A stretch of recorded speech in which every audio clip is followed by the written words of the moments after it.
आप सभी का आपके अपने चैनल सेल्फी सॉल्यूशन में स्वागत, अभिनंदन, वंदन। कल रेलवे ने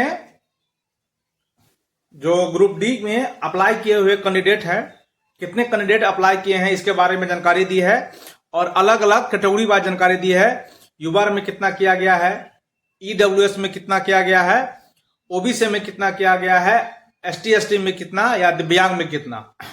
तो टोटल मिला के जो रेलवे बोर्ड ने जानकारी दी है 1,08,00,000 से भी अधिक है। इतने पोस्ट मतलब इतना पोस्ट पर दावेदारी की है। यानी ग्रुप डी में जो रेलवे कुछ दिन पहले वैकेंसी निकली थी, जो वैकेंसी की संख्या थी 32,438। ग्रुप डी में रेलवे ने वैकेंसी दी थी, उसमें 32,438 पोस्ट के लिए बहाली निकाली थी। उसमें आवेदन जो रेलवे विभाग को जो आवेदन कुल प्राप्त हुए हैं उनकी संख्या है 1,08,00,000। 1,08,00,000 उनकी संख्या है। यानी अगर हम इसको भाग देके देखे तो लगभग एग्जैक्ट देखे तो 333 बच्चा पर एक बच्चे को नौकरी होनी है। यानी आपका जो कंपटीशन है थोड़ा इस बार टफ हो गया है। यानी 333 बच्चे को पीछे करके 333 बच्चे को से आपको रैंक ऊपर लाना है। यानी इस बार कंपटीशन टफ हो गया है, थोड़ी अधिक हो गया है, लेकिन उतना भी अधिक नहीं है। वो कहते हैं ना, रामधारी सिंह दिनकर की एक पंक्ति है जो आपको हम कहेंगे कि 333 पोस्ट है, 333 के लिए एक कैंडिडेट है या अधिक है तो उससे आपको मतलब है नहीं। 1,08,00,000 भरे या 1,80,00,000, उससे बहुत ज्यादा भी मतलब नहीं है, क्योंकि बहुत सारे आदमी फॉर्म वैसे ही भर देते हैं। ठीक है, तैयारी नहीं करते हैं। आप तैयारी करिए, तैयारी करेंगे क्योंकि आपको केवल एक सीट से मतलब है। आपको एक सीट पर होना है। इसमें 1 करोड़ भरे या 1.5 करोड़, उससे बहुत लेना देना है नहीं। क्योंकि अप्लाई जो किए होंगे, बहुत सारा बच्चे वैसे ही अप्लाई कर देते हैं, चलो निकला है तो अप्लाई कर देते हैं, ऐसा भी होता है। लेकिन अगर आप सच में शिद्दत से आप उसको तैयारी करना चाह रहे हैं तो आप उसको आसानी से तैयारी कर सकते हैं। थोड़ी आपको मेहनत करना पड़ेगा। इसमें मैथ का जो पोर्शन है उसको थोड़ा आप अच्छे से पढ़िए तो आसानी से ये निकल जाएगा। ठीक है, थोड़ी आपको मेहनत करनी ही पड़ेगी।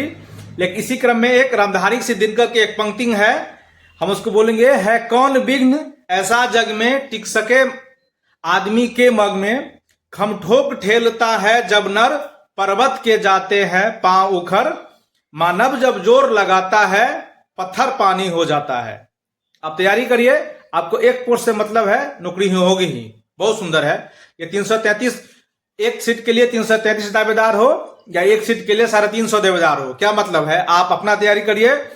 ये 1,08,00,000 आवेदन आए हैं, उसमें 32,000 सीट है। ये सीट बहुत है, सीट कम नहीं है। रेलवे बहुत वैकेंसी दी है, लेकिन बहुत दिन से सीट रोकी ही थी। इसके कारण आप अपना जो इसका जो प्लानिंग है, प्रीवियस ईयर का क्वेश्चन है, उस क्वेश्चन को आप देखिए। उसमें मैथ का जो पोर्शन है, क्योंकि इस बार और सब जीके जीएस तो रहेगा ही रहेगा, लेकिन कंपटीशन बढ़ गया है तो विभाग इस बार मैथ का जो लेवल है उसको लेवल अप करेगा। क्योंकि और सब तो जीके जीएस कहां से लाएगा, वहीं जो पहले से पूछा जाता है, जो प्रीवियस ईयर में पूछा गया है, इस बार भी वहीं से क्वेश्चन पूछा जाएगा। क्योंकि जीके जीएस नया क्वेश्चन तो होना नहीं है। हाँ, करंट अफेयर कुछ हो सकता है, लेकिन इस बार जो ग्रुप डी में, रेलवे के ग्रुप डी के एग्जाम में मैथ का जो क्वेश्चन होता था उसका लेवल इस बार एसएससी के लेवल पर ले जाएगा। यानी आपको इस एग्जाम को क्रैक करने के लिए मैथ का जो पोर्शन है, उस मैथ के पोर्शन को थोड़ा डीप से जाना होगा।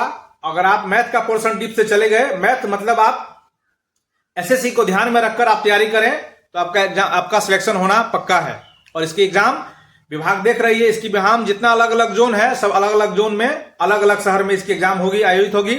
और ये जो एग्जाम होना है वो 2 चरण में एग्जाम होना है, ये आपको जानकारी ही होगा। एग्जाम 2 चरण में होगा और इस बार एग्जाम ऑफलाइन नहीं लिया जाएगा। ये एग्जाम इतनी बड़ी संख्या है, 1,08,00,000 कैंडिडेट है, तो उसमें से लगभग 60-70% अपियर होंगे ही होंगे। इतना कैंडिडेट नहीं जाएगा एग्जाम देने, ये भी आप जानते हैं। इसीलिए बहुत चिंता करने की आवश्यकता नहीं है। 1,08,00,000 बच्चा फॉर्म भरा है तो समझिए कि इसमें से 80-85 लाख बच्चा ही जाएंगे, 20-25 लाख बच्चा एग्जाम देने नहीं जाएगा। आप देखते रहिएगा, ऐसा ही एग्जाम में होता है। जो कंपटीशन का एग्जाम है, बहुत सारा बच्चा एग्जाम देने नहीं जाएगा। इससे भी आपको आसानी होगी। और इसका जो एग्जाम है, इतने सारे बच्चे हैं तो अलग अलग सेंटर में एग्जाम होना है, अलग अलग तिथि में एग्जाम होना है। तो एग्जाम जो है सीबीटी सिस्टम यानी कंप्यूटर बेस्ड सिस्टम, यानी एग्जाम जो होगा से ऑफलाइन एग्जाम नहीं होके ये जो एग्जाम से ऑनलाइन होगी। तो आप तैयारी लगिए, आप तैयारी करिए, आपका सिलेक्शन होना पक्का है। आपको इतने जो बच्चे कैंडिडेट अप्लाई किए हैं उससे आपको डरने की आवश्यकता बिल्कुल नहीं है। आप तैयारी करें, आपको केवल एक सीट से मतलब है, एक सीट आपको मिलेगी मिलेगी, इसमें कोई सक्शन बात नहीं है। मानव जब जोर लगाता है पत्थर पानी बन जाता है कौन विघ्न, सुनते ही है, रामधारी सिंह दिनकर की कविता है, ये बहुत सुंदर कविता है। तो आप अपना काम लगे रहिए, इसमें कोई दिक्कत नहीं होगा, ठीक है। आदमी कुछ भी कर सकता है, आदमी चाहे तो। आप एग्जाम का तैयारी करिए, आपको नौकरी एकदम लगेगा ही। इस वीडियो में इतना ही, जैसे ही कोई और अपडेट आती है आपको हम अवश्य बताएंगे। आप अपना काम करते रहिए। इस बार ग्रुप डी में नौकरी वाले के लिए हम एकदम कहना चाहेंगे, इस बार मैथ का लेवल आपको अप कर लेना है बस। और आप जीके जीएस और समान जैसे तैयारी कर रहे हैं वैसे ही करिए। प्रीवियस ईयर का क्वेश्चन देखते चलिए, और मैथ का जो प्रीवियस ईयर है उसको मैथ को थोड़ी आगे एसएससी का क्वेश्चन उठा के देखिए, और मैथ का लेवल आप अपना अप करिए, आपका सिलेक्शन होगा ही। नमस्ते।